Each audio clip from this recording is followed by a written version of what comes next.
Hello, everyone, and welcome to Natty News, the nattiest news show in the world.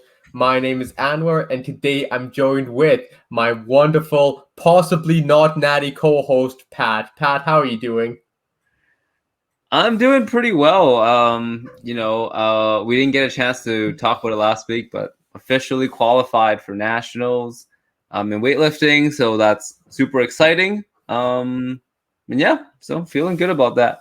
See, that's why I said not natty, man, because from my understanding, you weren't drug tested, Pat. So I don't know, man. I don't know if I believe it. How long have you been weightlifting for? I've been competing for 2 years. That's like a fair amount of time. You competed for 2 years and you're a national competitor. That's insane. Yeah, man. Well, if anyone wants to give me a drug test, I would be honored because that means they think I'm strong. Oh man, dude, no, that's a huge accomplishment. So congratulations for being a national competitor. And I saw on your Instagram you got a medal from that competition, right? The qualifier. That one actually was from my silver medal at provincials, which it took many, many months because of the virus. But it came in. It was like good to like collect it and physically have it. So it's nice. Oh man, congratulations on that. Yeah, I'm surprised you're not wearing it now. I would just be sleeping in that. Just flexing my medal. No, no, no. Well, we'll wait till I have more. I can do like the Michael Phelps thing. Yeah, exactly. Not wear a shirt, just wear medals. But I feel like after a while, it doesn't even matter. Like you're just gonna have like a little cabinet, and you just throw them all in there. It's just gonna be like filled with this like metallic shiny stuff in there. Oh man, I hope so. How's your week been, Anwar? It's been pretty good. So as you know, but the viewers haven't, I started using the Juggernaut AI training program. So for those who aren't familiar, Juggernaut training was this like kind of old YouTube channel with always really good fitness content. It was led by a guy called Chad who was a super high level powerlifting competitor. And also always gave really good knowledgeable stuff. I remember watching him stuff way back when I was like 13, 15. And so what he did is he partnered up with this AI software company to develop this AI training coach called Juggernaut AI. And I wanted to give it a try, see how it is, see if the robot overload can take Pat's job from him. And so I completed the first week so far, and it's been pretty good. Although one thing I am curious about is if it is true AI or is it just a bunch of like logic stuff? So like, have you ever taken like a coding class before, Pat? Hell no. You already know I have no coding ability. Oh, no problem, man. But for the listeners who might have taken some classes or might know a lot more than me, a lot of times AI programs are just like some logic in it. It's just like a bunch of if statements and logic conditions, and it kind of is just using AI as a buzzword. But like true AI, it can be very tricky to do, and it's sometimes not the best thing. So I'm kind of trying to determine, like I play around with the app a bit, try to adjust things to see, is this actually like an AI program or is it just like some pre-programmed logic? So that's kind of been my little engineering test while using it. But so far, loving it, but I'm hoping to give a more full review after a little more time with it. Well, I'm sure some of our listeners are programmers, so you got to give that update, and maybe we'll expose Juggernaut AI, and you'll have to call them Juggernaut. I don't know, computer technologies. Oh man, yeah, I feel especially in the fitness industry, you know how big marketing is. So I'm curious if it really is a truly AI system or they're just using it for the marketing thing. Either way, it currently seems like a pretty good program. It's not like one of those cookie cutter programs where everyone just does the same thing. This one actually does like I actually reset the program a few times and adjusted entering my information to see what they would change. And it actually gave like different workouts determined by my input. So I was already impressed by that. Nice. I think someday we can do a little short with a review in it because I think it's interesting to have you coming from someone who does computer programming. Because then like you kind of like you're able to like screw around and actually see if the app is marketing what it says it's marketing. That's pretty cool. I don't think I've heard anyone give that perspective before because most people that do it are just bunch of meatheads. Yeah. No, I'm definitely gonna try to give like a more in-depth review of the whole thing. But currently, so far it's pretty good. But again, it's only been 1 week, so we'll see how it works out later on. Maybe we'll be the ones to expose the chat bot that it's not real at all. I do actually have to say one thing though, is that you get invited into like some of the group of like other people who use the app, and man, they are so helpful. Like every day there's like a firm review, and people give like actually good advice. So I gotta say the community alone is actually very high quality. Nice. That's yeah. I've heard some of the people that like we're not talking about scrubs here. It's people that can squat 700, bench 400 easily. So it's huge. Yeah, no, there's like a lot. It makes me feel pretty weak when there's just people just repping out 6 plates or like an RPE 8. Well, it's great, right? Like, I mean, one of the things that gets people motivated to PR and lift is like a community. Like, you see people stronger than yourself, just sets off that competitive spirit. Oh, and Pat, that is a good segue for today's topic about when you mentioned about community. Commercial gyms, they have their good and bads where they have like you can create a community in there, but at the same time, maybe that's not the community you want to be part of. Sometimes you're just like, why are there so many people? Why does everyone take the squat racks to do curls? Why is everyone just like having an army of dumbbells around them? Why can't I just work out at home? So today, me and you, we decided we want to talk about home gyms and kind of talk about why you would want a home gym, why you would not want one. And also we did some research, and both you and I determined what would be our dream home gym, what would be like a modest home gym, and what would be a budget home gym, and kind of gives the listeners a little bit of an insight if they want a home gym, what do they need to think about? Because I'll be completely open. One of my life dreams is to have a home gym. That isn't my goal, but yeah, man. You're gonna have the highest price point one too, right? Oh, for sure, man. No question about it. I mean, honestly, I'm getting so impatient at commercial gyms. I feel a little bad complaining about it, but man, did I tell you the story? And the listeners might get a crack out of this, where there's like that pyramid thing with like the barbells with the weights like fused to it. It's like like those like barbells with the weights fused up. Like there's like the 80-pound like mini barbell, like, and it's on like the easy curl like bars. curls and shit. Yeah. And you know how Yeah. like it's kind of like it's sort of rack for that. There was someone standing in front of it, gripping onto like the 50s, hyping themselves up to do a set of curls for like 5 minutes, so that no one could take any weights. They were just holding the curls, hyping themselves up for this like one set. And you know what? God bless him. I'm sure he's working really hard, but I'm just like, dude, I just need to get the weight. Can you just like walk? Oh, like take your weight, move over, Take your hype weight, yourself up. over there. Yeah. Oh, God bless him, though. I'm sure he got a good workout, and again, these people, they don't mean to, but it just gets you sometimes.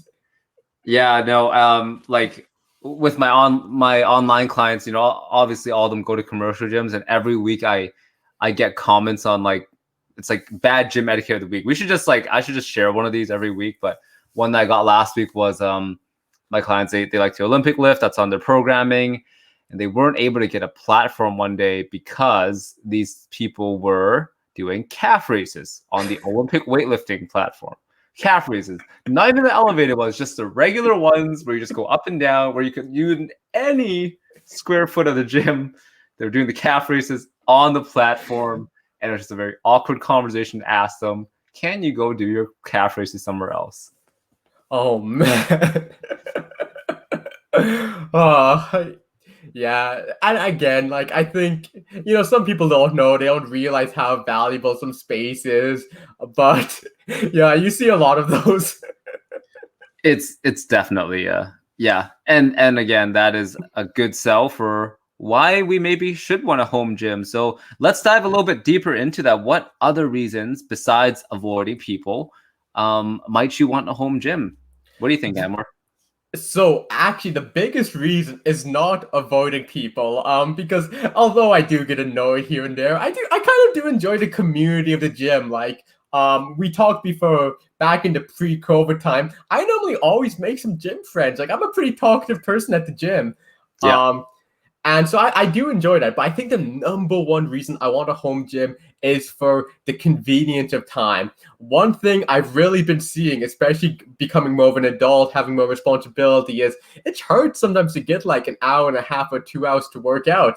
Sometimes stuff just happens. You have like Yeah. a busy day at work, or you have some other responsibilities, and then you got to commute to the gym, then you got to wait for the equipment and all of that stuff. Well, I feel like it would just be so nice. I could wake up, have my breakfast, have my coffee, do some squats, do some deadlifts, do some overhead press, boom, and then go to the office and do my meetings. Like, I think it would just be so nice and convenient to have that. I think that's the biggest reason why I would want a home gym, is just for the luxury of convenience. Yeah, no, I definitely agree with you, because when you can do that, the 90 minutes of working out is truly 90 minutes. Whereas when you go to the gym, you know, you got to commute there, you got to commute back, you might have to wait for stuff, and you got to shower afterwards. And like, people, you might have 90 minutes to spare in the day, but most people probably don't have 3 hours of a break in the day to go and do that. And that's what it might become if you have to go and commute out, right? Yeah, exactly. And not only for that, but also like, what about late night? Like sometimes, you know what, your days are so packed, and you get home, Yeah. and some gyms close at maybe 9, 10 p.m. But sometimes, you might not be able to work out till 10 p.m. Yeah. So I remember actually when I used to work at some bars and clubs back in college, and I would Yeah. stay up until like 4 a.m. and then I would go to the gym at 4 a.m. because thankfully there was a 24-hour gym close by. But if I didn't have that luxury, it would kind of suck. Like I would be in school in the day, then I would go in the to work, and then at the middle of the night, I would get my gains. Yeah. Well, was that Sports Central? Yeah. Oh man, Sports Central. Shout out to them. Hey, good gym. It's pretty dark, you know, nice rusty equipment, but they were there for us when we needed it. They actually got some new management like 3, 4 years ago, and I don't know the guy's name, but he's actually been doing a good job in revamping everything. Nice. Good. Sweet. Yeah, but I would say that's kind of a big pro. How about you, Pat? You said that you didn't want to have a home gym, but is there anything that makes you kind of want to have one? Any kind of little push for one? Yeah, I mean, a big thing is, I think for me, I would want to be really slow. Like, I would want to be in a place where I know I'm going to be living there for quite a while before I start investing in a home gym. And there's several factors that go into it, because I do like to do my Olympic lifting, my snatch, clean and jerk, and that presents a lot of problems, because if you live in a place where there's people nearby, um, there's sound, vibrations, everybody's gonna be pissed off. You hear shit dropping. That's not great. So you need to invest in like the pads and stuff. But like, I would say with the, like, like those big bumper pads, right? Those are great and all, but if you miss a lift, that's still hitting the ground. And like, it just makes me slightly uncomfortable. If I have to max out, I'm thinking about not missing rather than thinking about making it. Things like that just presents a bit of a nightmare. And it's like, Olympic lifting equipment's pretty damn expensive too. If you're living in like in a apartment or townhouse, I don't even think it's an option. Like, your only options really if you're living in a house with like a big garage space. And again, can you set that training environment that's going to be like as good as one that you get in a good gym? And obviously I have a luxury of having access to great gyms as a trainer. So I think if I got out of the industry and I was having to go to commercial gyms, I think there might be a different debate. But yeah, it's like, can I create the same atmosphere and like the same like safe type of environment to actually do my lifts, is probably what would hold me back. And Pat, you kind of hit a really big point, is that a home gym is not really viable unless you kind of have a home that you plan to stay in for like 10 years or something. Because like one, moving that equipment is going to be such a huge pain in the ass if you're moving like every couple of years. Like I don't even want to imagine trying to move a home gym to another house. Yeah, like a whole like squat rack. Oh my goodness gracious! In quarantine, I took a barbell home from the gym to like borrow, and like I had to like carry it all myself, and like my barbell almost like broke my window at some point because it was like on the back the front seat, and my plates were rattling around. Almost like I was so scared my trunk would get open, and yeah, it's pretty significant. Oh man. Also kind of like the note about dropping the weight. You remember the classic Pete Rubbish deadlift videos of him with the washer and dryer in his parents' basement? Yeah. Have you ever seen his update video where he showed the concrete underneath where he used to deadlift, and it's just Mhm. like a huge crater. Like it actually is like 2 inches, 3 inches of just crushed concrete of him just slamming that weight down. Man, yeah, and that's the thing too. And like for example, we take him as an example. Like, is that the environment I want to train out every day with a like yes, I can train, but do I want to train with like the laundry machine behind me? Like, is that the environment I want to do long term, right? I'll be honest with you, Pat. I think Pete Rubbish's basement instantly gives anyone plus 100 pounds to your deadlift. Like just the Yep. raw energy and strength there. Just everyone who goes there 100 pounds plus in your deadlift. The residual ammonia in the air. It probably permanently smells like ammonia. Oh my goodness. Yeah, no, it probably does, man. Like that was. If you ever need to get hyped up, just search up Pete Rubbish deadlifting at like 19 years old. Oh, definitely, definitely. Well, we've talked about why we should and why we shouldn't run a home gym. Should we dive into it? Should we dive into our official gym list? Yeah, actually, I want to just add in one more con about like a home gym is that you're never gonna get the full gym experience. And what I mean by that is there's no way you can afford all that equipment. Like when you and I, when we started looking at like the pricing and everything, and we're kind of coming up with our dream equipment. Like an example is if you like to do like face balls, to get one of those like face ball like racks with the cable machines, like that's gonna be like an extra like 2 grand. And so it starts getting to a point where it's so expensive, and at the very like basic home gyms, you're never gonna be more cost effective than just going to a commercial gym. Yeah, honestly, even like a more premium gym, even like an Equinox or whatnot, right? Yeah, like a cable machine. Yes, obviously those are luxuries, those are things you have to have. But like if you want to do the cable machine and the leg extension and the glute ham raise, right? That is like $6,000 worth of stuff. Do you want to buy that just to do the one exercise, right? Oh, and don't get me started, but if you want a leg press, like I've imagined a leg press with all those plates, like that's like 5 grand alone. Yeah, leg presses are pretty inferior equipment, anyways. Yeah, but there's some people who love them. Some people love stacking those weights on. I know. I know some people who watch the show who like to do their 1,000-pound leg presses. Yeah, let the people have their leg press. As long as they don't do chest flies, I have no problem. Imagine having to buy all the plates for the leg press too if you were strong.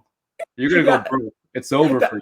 that's what I mean is like that's also kind of another game with it is that because weights are so expensive, you kind of have to limit how much weight you can have. Like, okay, you know what? I'm only gonna get 600 pounds in weight. I'll never deadlift over 600 pounds.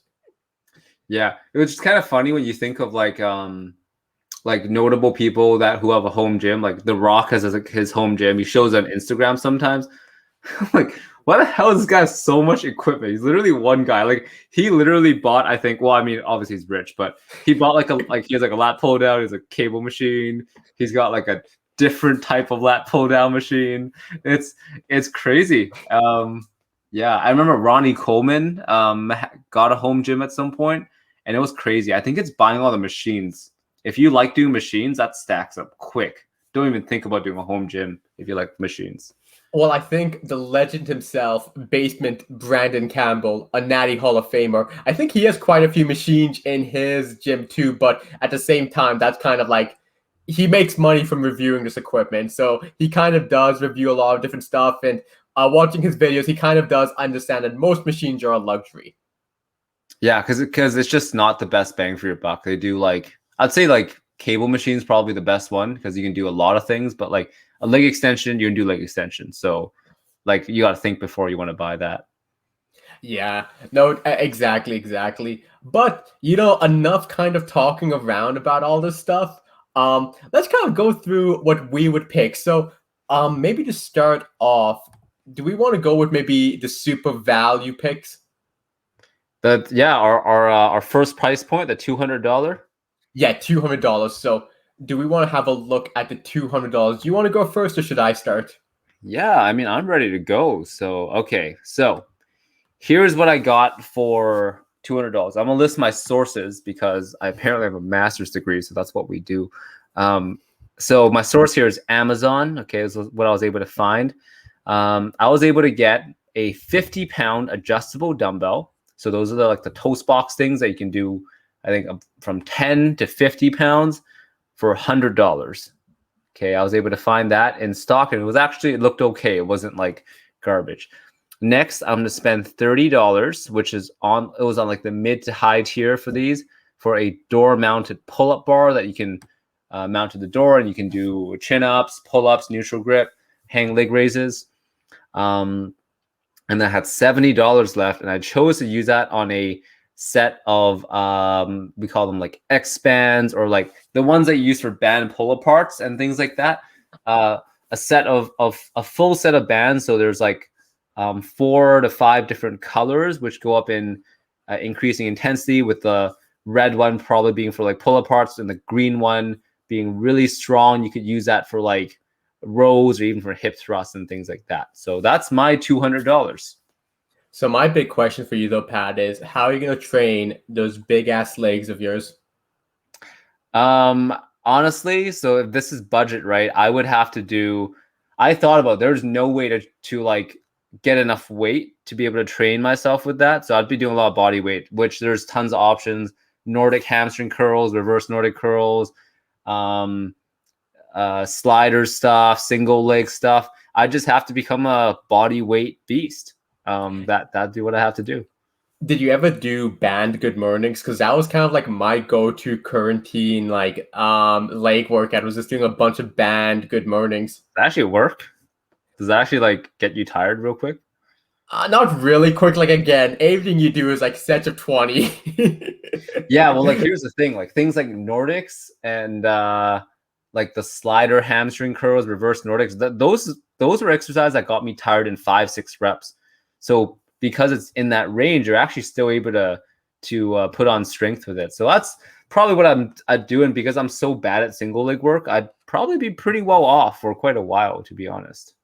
Yeah, no, that's a good point. And it is actually like you can do a lot with just body weight. Like we don't want to go against our body weight brothers and sisters out there, the bar stars, the ones who do their playground workouts. Yeah, I mean, and I mean, I still have 50 pounds here, and like if I'm at the point where 50-pound pistol squats are too easy, then you know what, so be it. I'll just maintain. That's pretty damn strong. Yeah. No, that's true. That's completely true. Yeah. All right. What do you got? So mine is surprisingly even simpler than yours. So something I found when I was trying to make my quarantine gym is a pull-up dip station. Which was like, it was like an all-in-one pull-up dip. It's like $100. I found it on Amazon. And that thing was awesome because, I mean, as both you and I know, pull-ups are king. Like, there's not a single better upper body workout than pull-ups. And between me and you too, I hate push-ups. I never like them. I never feel like a good like chest pump or anything. Like they just don't feel that good. Like I can do like 50 of them, but they just never feel like anything. Yeah. So I really like dips. I think dips are so good. Like dips, I feel like a good contraction. I feel like you can go pretty deep in them too and get that stretch and all that good stuff. So I used to just do it back like a year ago when everything was shut down. I just did like a ton of pull-ups and a ton of dips. And here's actually a little life hack. What I used to do is I love drinking my milk. I'm a big fan of the Go Mad diet. So during quarantine, I would just be drinking a lot of milk normally. And whenever I finish a gallon of milk, I would fill it with water and put it in a duffel bag and use that for weighted pull-ups and weighted dips. So as I drank more milk, I got stronger and I would have more gallons to put in my duffel bag. Oh boy, that is a hack right there. That's a budget hack. That's free. Dude, well, it's not free, but it's almost free. Dude, yeah, exactly. So like I don't even want to spend a single dollar on wage because like I only get $200. So I spend half of it on the pull-up bar and dip station. And I would spend the other half on just a ton of resistance bands. Like every color, anything I can get $100 worth of resistance bands. Because like as you said, resistance bands are so versatile. Because like you can use like the smaller ones, like the green, like the red band for like small isolation movements, and then if you want to do any bigger movements like some type of good band, good morning. You could throw in the black band, or you can even like throw a band on you while you're doing like push-ups or something else to kind of like add a little more resistance. Bands are awesome, man. They like not enough people use them for the versatility they offer. Absolutely. Your bands were $100? Well, I just put $100 because I would just literally keep buying bands. You just get more bands. Like I would just get like every type of bands, like even those like those like circle bands people use for like the glute activation. I don't know what you call those. Like even I would get those. I would get like every type of band for $100. Nice, nice, nice. And you know, this wasn't like so we didn't prepare this, but something I want to think about here is what would be some like non-conventional, so non-conventional equipment that you'd think would be useful. So there were some things I just thought I remember thinking of last year when everything was truly shut down. Like for example, you know, like a bag of soil or a bag of like a bag of soil. If you get a Canadian Tire Superstore, you can get like a 40-pound bag. It can't be more than a few dollars. You know, you can load that up for push-ups and stuff, or you can do like more like almost like tactical, like inspired exercises, carries, maybe not slams, but like, you know, things like that. Pat, if you want to hear something, Yeah. at one point during quarantine, I tried doing a kettlebell workout with a rice bag. How'd that go for you? All right, I'm gonna say this much. I think it could work. I think I'm just bad at kettlebell stuff.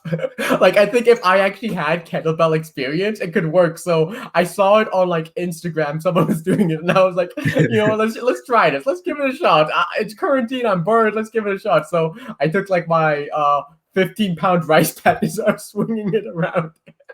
Nice, nice, nice. I think something else that can be cheap is some like car garages. They give away tires, like used tires and stuff like that. Either for free or for cheap. That would be a fun little option. Obviously, again, you have to be in the right space for that. But Yeah. you could do something fun with that. Tire flips are a lot of fun. Like if I had a backyard, I think I would just have tires for the heck of it. Yeah, you throw the tire to you need tire chucks, like a lot of fun things. Oh man, it reminds me of this old YouTube video of Nick Best with his son, and they're doing like a tire flip off race, and he just has like a 700-pound tire in his backyard, and he just like likes to flip around. Well, for the man with the world record in the shield carry, you've got to have one of those on hand. Oh man, you know, I kind of regret not putting in strongman equipment into my luxury gym because yeah, I kind of regret not putting some because I would love to have like an Atlas stone or some of those log press stuff. Yeah, that's okay. We can put that as a bonus. I was looking them up this week actually, so I have the information on deck. Oh man, okay, maybe I'll do some last minute changes. But yeah, so $200. It seems like we're really relying a lot on just body weight exercises. Like that's kind of like the limiting factor is that there's no way with $200 you could have a weight set. And Yeah, I mean, I got like the adjustable dumbbell, but like, yeah, dumbbells, like weights are a tool. Weights are not going to be the entire workout, I think, if you have $200. I think though, like the biggest problem with home workout is that it's super hard to have a progressive overload on a home workout. Like without weights, it's hard to kind of really keep on increasing and what's the word like progress, like keep on making progress when you don't have weights because it's kind of like you have to be so dependent on rep systems. Yeah, it just makes you, I mean, it makes you think a little bit more and get a little bit more creative. It's definitely doable. I think one mistake, if you're on a budget home gym, is to try to find ways to do the exact same workouts you used to do in the gym. I just think you have to adapt, right? Like now you only have a limited amount of equipment. You're going to have to change your workouts. But if you can like get your mind behind that, it can still be effective. It's just changing your mindset, not trying to do the same things you're doing in the gym. You know, that's a really good point, actually. Changing the mindset. It makes me kind of think of, you know how with vegetarian food, they always make it like meat imitation and it never tastes that good. Like it would be better just to make a delicious vegetarian meal than be like, oh, try this veggie burger that tastes like meat. Like I'd rather just have a really good vegetarian thing than like a crappy meat tasting thing. Yeah, I saw a comment on YouTube the other day, and it was a perfect comment. It was whenever like vegan foods imitate an item, it either looks correct or taste correct, but it's never both. Yeah. And that is 100% true. Like vegan burgers look like burgers, but they don't taste like burgers, right? Or I've seen vegan eggs, like vegan fried egg. Looks like an egg, tastes nothing like an egg. Vegan chicken, et cetera, et cetera. Yeah. Yeah, so I mean, again, that's the same idea with it. So you're right, like body weight and these simpler workouts can work, but you have to think of them differently. You can't think of it like a regular barbell-based program. Exactly. Yeah, exactly. And if you have 50 pounds in weight, like you just have to be really creative and make it work. Yeah, no, that's awesome, man. All right. Do we want to jump into our next tier of gym? Absolutely. So our next tier is $1,000. Should I go first again? Yeah, sure. You can go first. Alrighty. So with $1,000, repeating from the previous level, I once again got a door-mounted pull-up bar for $30.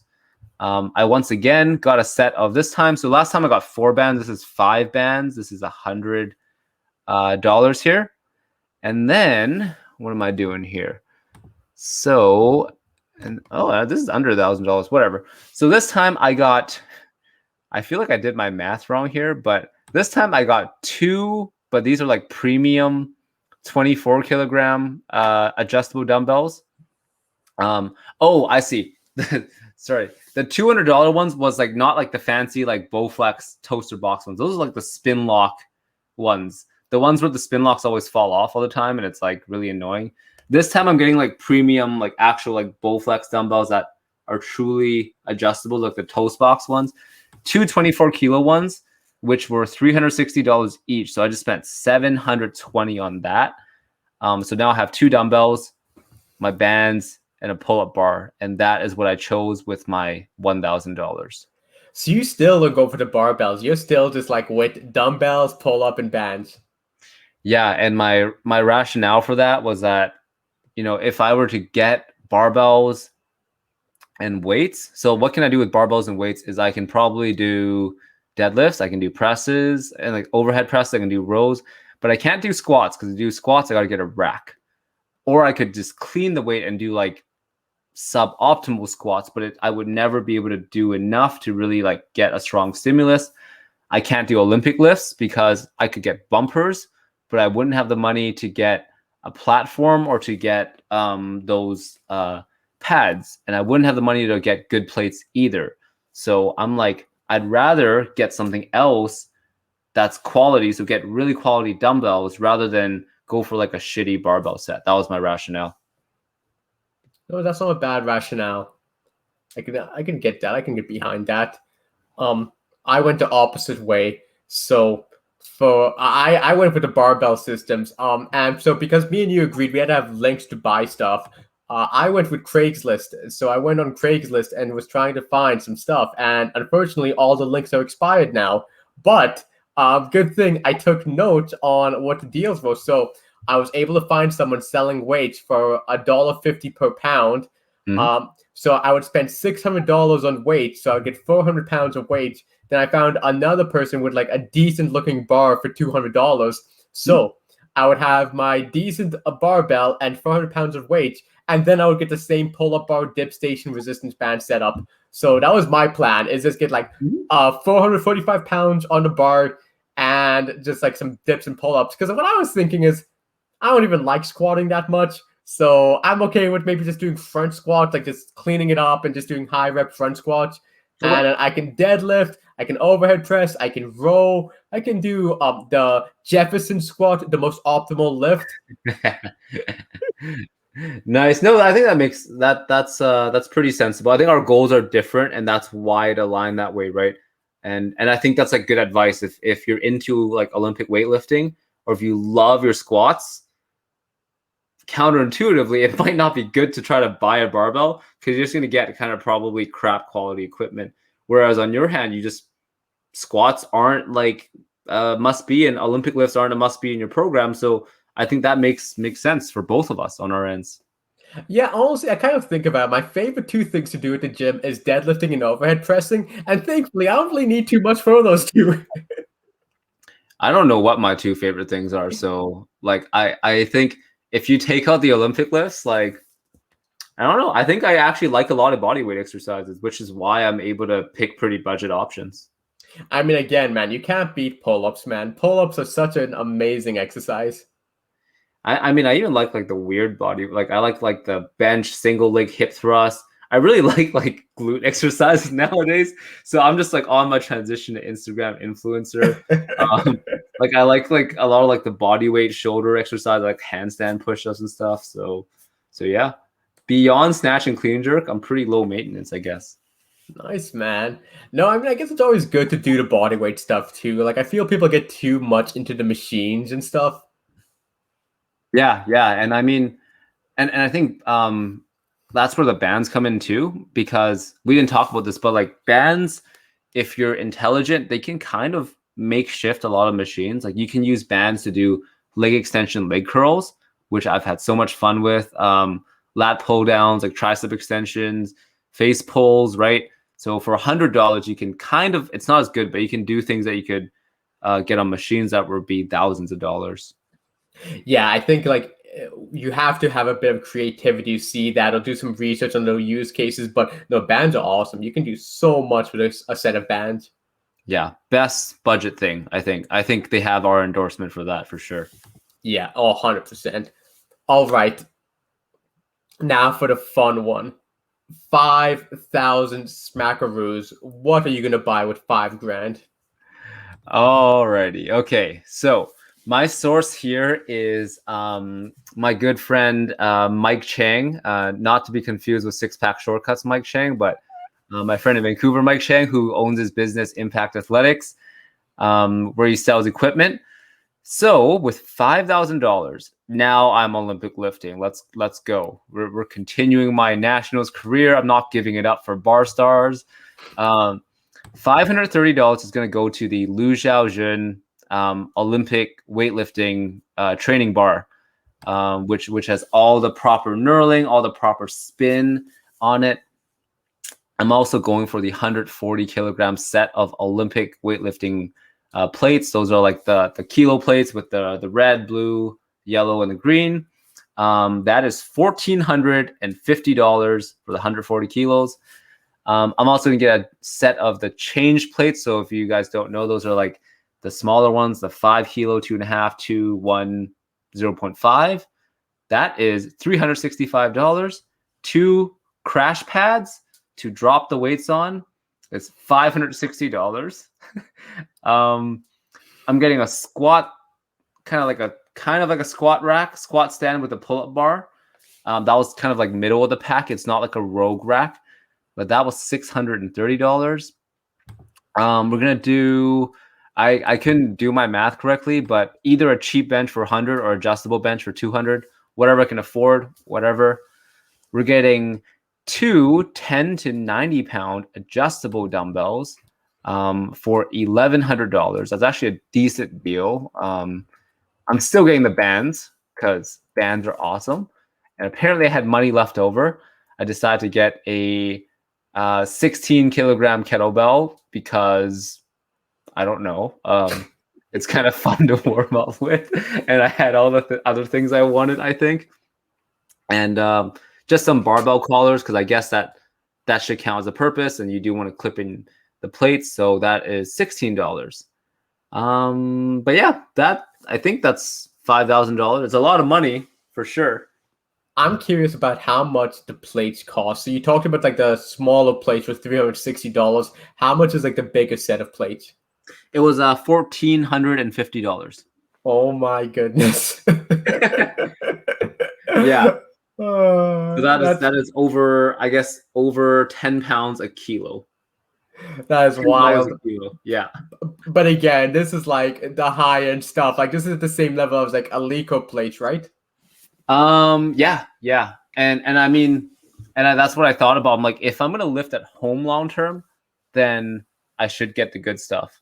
Because if I'm getting bad stuff, then it kind of gives me incentive. Like, why don't I just go back to the weightlifting gym, right? So yeah, that's me. I have to ask actually, would your $5,000 home gym, would that be at the same level as your normal weightlifting gym, or would that still be below? So this is what will be lacking with you've been to my gym. We have like the platforms, which means that whether I fail a lift in front or behind me or whatever, or when I'm done a lift, I can just drop it straight down whenever I want. And there is that satisfaction that I still don't have with this setup. It's still the crash pads. So every lift I make, I still have to like walk it forward, aim it, and drop it. And if I miss the lift, it still has a chance of like just whacking the ground. And I looked into it because to build a platform, that's going to take thousands of dollars. So that's still the one thing that's missing. Everything else, I'd say it's pretty good. I also wouldn't be able to squat over 170, but I can't squat over 170. So that's fine. Oh man. No, but that sounds pretty good. Yeah, what do you mean building a platform cost over 1,000? I knew a few people who actually made platforms at home, and they made them pretty cheap, actually. Like weightlifting platforms? Well, just kind of like deadlifting platforms. No one was weightlifting back in the good old days. Yeah, well, I mean that's the difference, though, right? Because the couple things that matter is that first of all, the integrity of the platform, that I can take a overhead drop barbell rather than a deadlift, which is a different amount of height.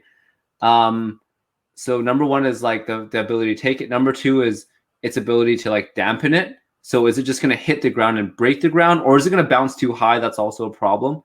And number three is sound, right? If it's just going to hit the ground and make a thud sound, I mean, again, if I live in like a house and it's like not near anybody, that's fine. But if that's a problem, then I'm going to need to make sure it has sound dampening. That's where it gets super expensive. Well, Pat, with our old physics lessons, you should be able to do all that. Yeah, and then I have to build it, and I'm neither a good at physics or engineering. So yeah.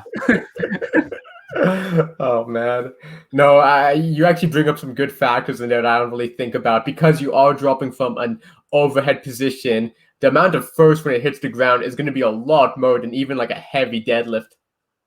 Yeah, exactly. Yeah, and it needs to be, and like I mean, I can do like a decent amount of weight, so it needs to be ready to take that weight if it's dropped from straight over my head.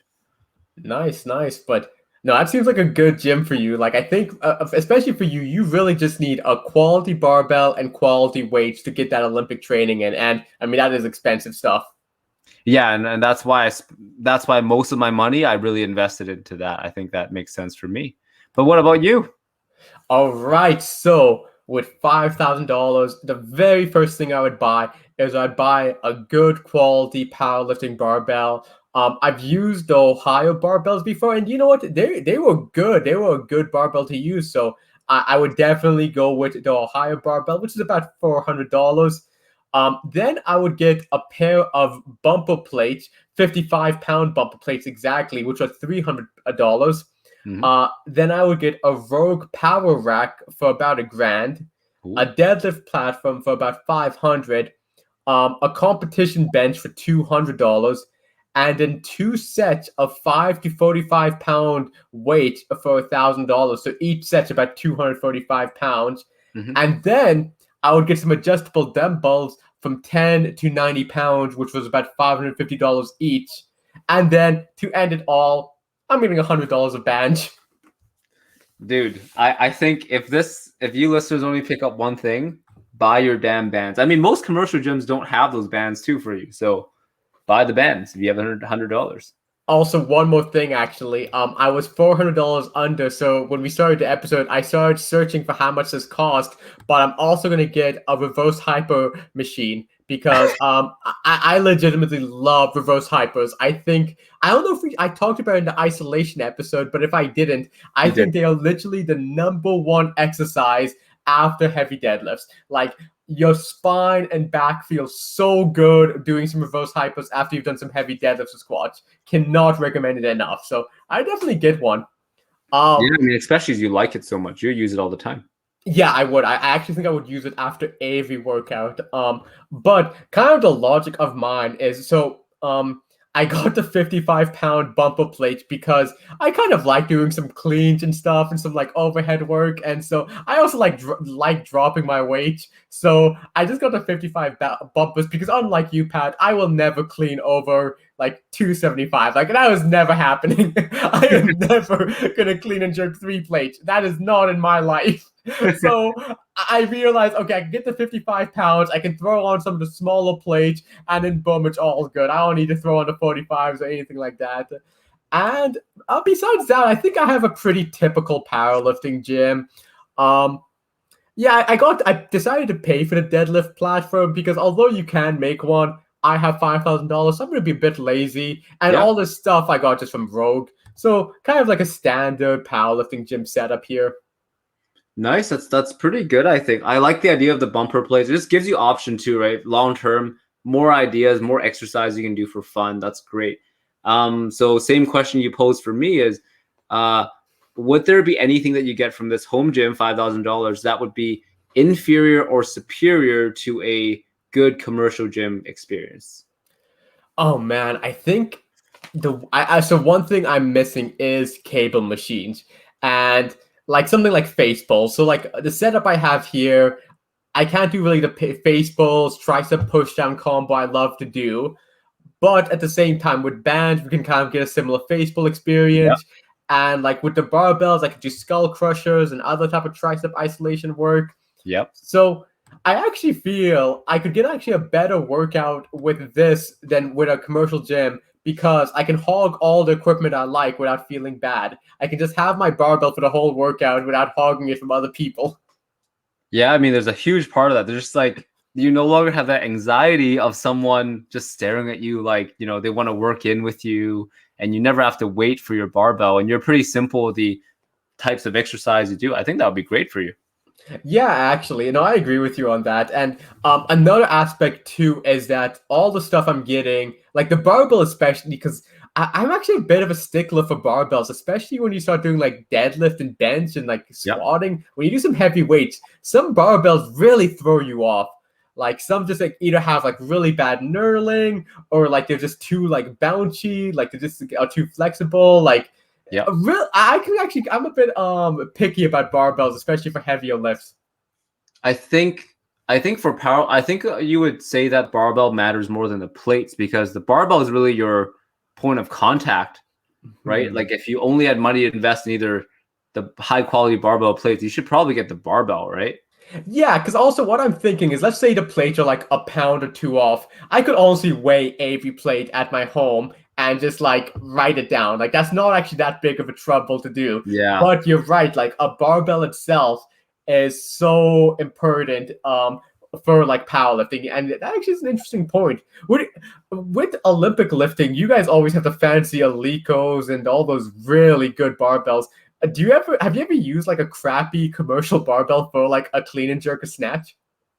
Yeah, I mean, I used to go to like RSF, Richmond Sports and Fitness, and yeah, like because they had actually had a limited amount of Olympic barbells, which props to them for being a commercial gym and having that. But a Hmm. lot of the time, I would just use the standard powerlifting whatever barbells, and they were fine. They were good barbells, right?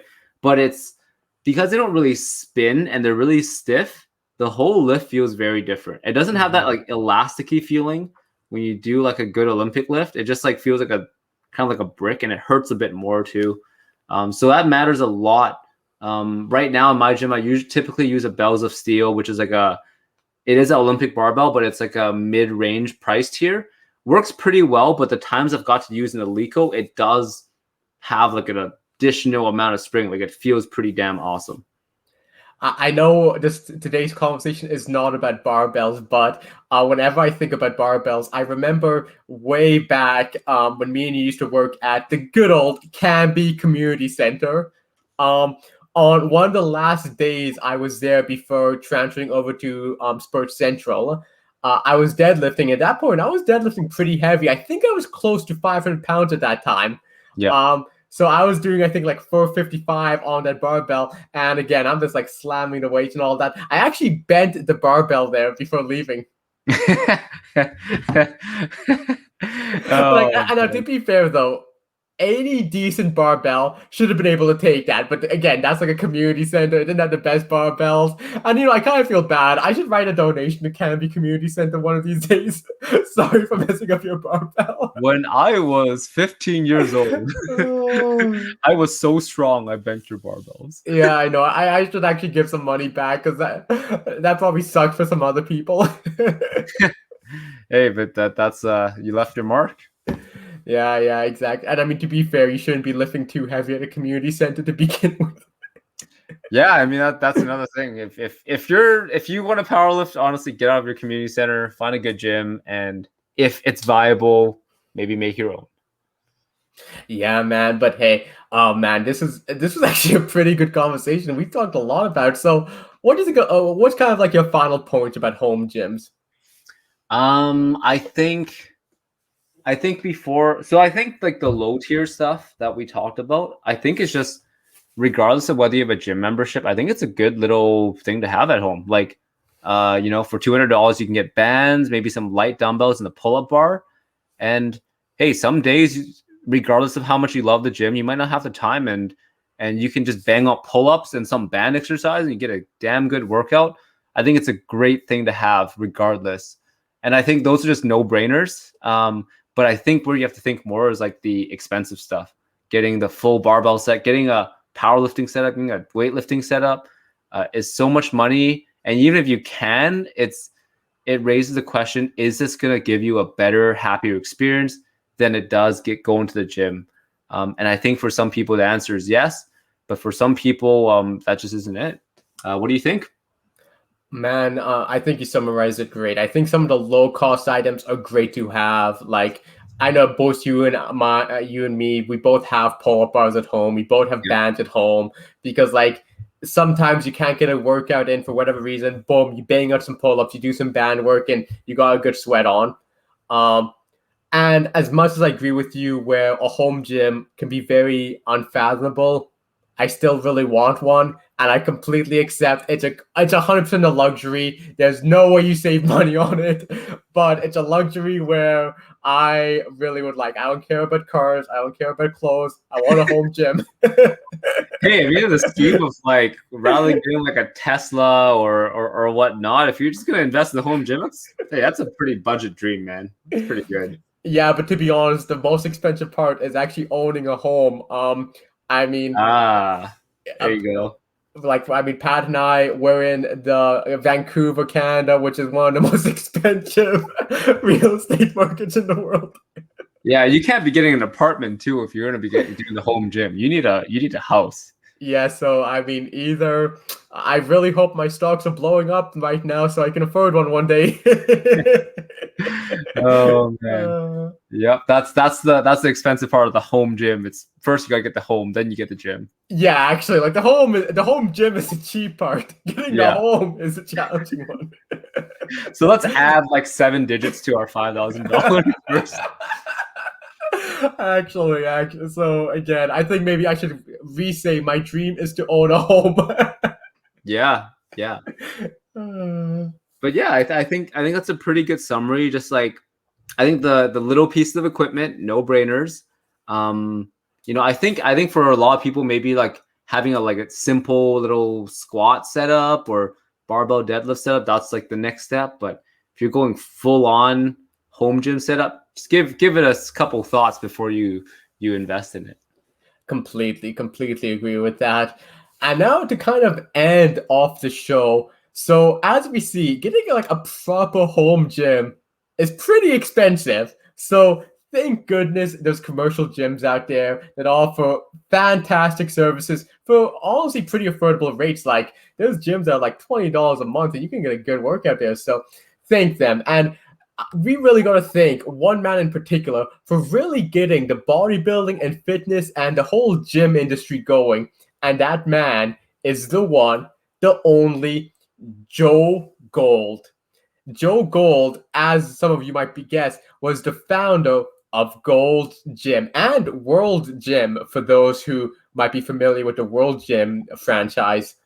And I mean, what can you say? Like, Gold Gym is the most iconic gym in the whole world. Like, so he started basically the mecca of bodybuilding, Arnold, when he first came to America and started training in Venice Beach, was saying that Joe was like a father figure and was super influential. So just a man that started off this great fitness craze. Yeah, and he actually served in World War II. He was badly injured in a torpedo attack, which kind of raised the question of how the man managed to get back up and start a gym after a torpedo attack. And yeah, he was also an epic extra in two movies, which my dad always really likes these movies, The 10 Commandments and Around the World in 80 Days. Like those are very famous movies. I did not know he was in those. The Ten Commandments. I remember watching that. That's a good film. Yeah, he was an extra, and I guess we should try and find where he appears. He's probably like one of like the people that end up following Moses, I guess, at some point in the movie. Thou shalt not break no Natty News rules. Yeah, he probably tried to get, instead of like the regular 10 commandments, he tried to get the 10 Natty etiquette rules in. And then they were like, screw you, man. We're just going to make you an extra then. Yeah. I also always imagine, like, how hard was it to sell a gym membership back in the 60s? Because now everyone knows you should work out. Like, working out is super popular now, and people really do care about their health and fitness a lot. But, like, back in the 1960s, like, wait, you're like, I have to pay you to pick up these rocks attached to these metal poles. Like, why would I do that? Like, I literally I work back breaking labor all day, and now you expect me to pay you to just move stuff around? Like, yeah, that was kind of hard sell. Definitely. I mean, it's still hard to make a new gym nowadays and keep doors open. And at that time, that wasn't really an industry. You know, like even the golden age of bodybuilding hadn't taken off because he opened the first golds in 65, and it wasn't really till like late 70s, 80s when guys like Arnold and Franco Colombo and those guys started making going to the gym a cool thing. It was just a freak thing until then. And yeah, it's crazy that he was able to run it up. The first one was in obviously Venice, California. The one right by the beach that was seen in Pumping Iron. Yeah, man. No, I mean, it is true. Yeah, like it really, it was kind of a new idea, and I can only imagine it must have been such a hard sell to get some people to realize the importance of it. Absolutely, and hey, he really had people bought in on the importance of it. Even Arnold Schwarzenegger himself called him trusted friend and father figure. Yeah, man. No, Joe Gold. Thank you for that. As someone who does go to a Gold's gym, if it wasn't for him, I don't know how I'd work out. I don't have a house and I don't have $5,000 to buy gym equipment. Exactly. I mean, a lot of people I know still go and work at the Gold's gym. So yeah, props to him. All right. So that kind of ends our little Natty history segment. So Pat, any last things you want to tell the viewers? Well, you know, as usual, if you're not watching us on YouTube, then you don't get to see our well-lit casual webcam faces. So definitely subscribe to us on our YouTube. Make sure to leave a comment and share. We're also on Spotify for you to listen to on your morning commutes. Yeah, feel free to follow us. Let us know if you have ideas for topics. Let us know if you'd like to be on Natty News. We'd be happy to have one of our dedicated viewers. And I think that's all I have. Yeah, that would actually be fun. Do a little like Natty News listener. That would be fun to hear. But yeah, no, I mean, again, thank you so much for listening. I hope you enjoyed it as much as we enjoyed talking about it. And yeah, Natty News out. Natty News out.